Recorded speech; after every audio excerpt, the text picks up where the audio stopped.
Oi pessoal, tudo bem? Guilherme Perini aqui, e para fechar um pouco essa parte dos linfomas difusos, eu fiz um vídeo para falar um pouco dos subtipos mais raros de linfoma difuso. Eu sei que muitas das vezes, vocês como paciente que tem um diagnóstico de um linfoma mais raro, é difícil achar informações sobre esses tipos de linfoma, e isso obviamente gera muita ansiedade. Então eu vou tentar falar de subtipos relativamente incomuns de linfoma difuso, tá? Então, vou começar a falar do linfoma primário de testículo. Obviamente, como o próprio nome diz, vai acometer pacientes do sexo masculino, geralmente na sexta década de vida. São linfomas que são, do ponto de vista biológico, muito parecidos, e eles têm uma característica muito importante. Eles têm uma chance de, além de envolvimento no testículo, fazer um envolvimento secundário no sistema nervoso central, ou seja, alguma célula ir para o sistema nervoso central.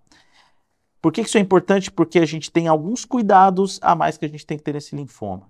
Então, além de, obviamente, feito o diagnóstico, feito o estadiamento, a gente tratar esses pacientes com quimioterapia, né, com R-CHOP, a gente faz uma profilaxia para envolvimento no sistema nervoso central, que pode ser feito com quimioterapia intratecal, né, através do líquor, mas pode ser também feito com metotrexato em altas doses. E existe uma recomendação de irradiação do testículo contralateral. O que eu quero dizer com isso?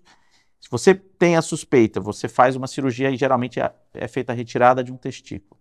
O testículo que resta, que a gente tem 2 testículos, ele pode ter uma recaída nesse testículo. Então, a recomendação é irradiar esse testículo. Então, o que muda de terapia, a gente vai tratar com o mesmo R-CHOP, mas a gente vai ter esse olhar para recaída em sistema nervoso central e a gente vai fazer a radioterapia do testículo contralateral. Um outro subtipo raro de linfoma difuso é um linfoma difuso que a gente chama do inglês leg type. Leg type significa tipo perna. Por que tem esse nome? Justamente porque ele acomete a perna. Então, é um linfoma cutâneo, ou seja, um linfoma da pele, e que, por motivos que a gente não sabe, ele tem uma predileção pela perna. Geralmente é uma doença que pega pacientes mais idosos, 7ª, 8ª década de vida, geralmente do sexo feminino, e que tem esse envolvimento de vários nódulos na perna do paciente. Infelizmente é um linfoma bastante agressivo, e um dos grandes problemas é que esses pacientes nessa idade não toleram tão bem a quimioterapia. Tá? Então, muitas das vezes esse é um linfoma difícil de tratamento, que tem um prognóstico mais reservado. Não só pelo fato de ser uma doença mais agressiva, mas também porque são pacientes de mais idade que vão tolerar menos a quimioterapia. Pacientes mais jovens com leg type respondem bem, mas é importante também, por que a gente criou essa categoria, né, de leg type? Né? Porque é um linfoma que tem características muito marcantes do ponto de vista biológico, e a gente já tem hoje evolução para pensar em terapia-alvo nesse tipo de linfoma. Então a gente tem, por exemplo, lenalidomida com algum resultado, inibidores de BTK com algum resultado. Doença rara, mas muito desafiadora ainda. Outro subtipo de linfoma bastante raro é um linfoma que a gente chama linfoma difuso relacionado ao EBV.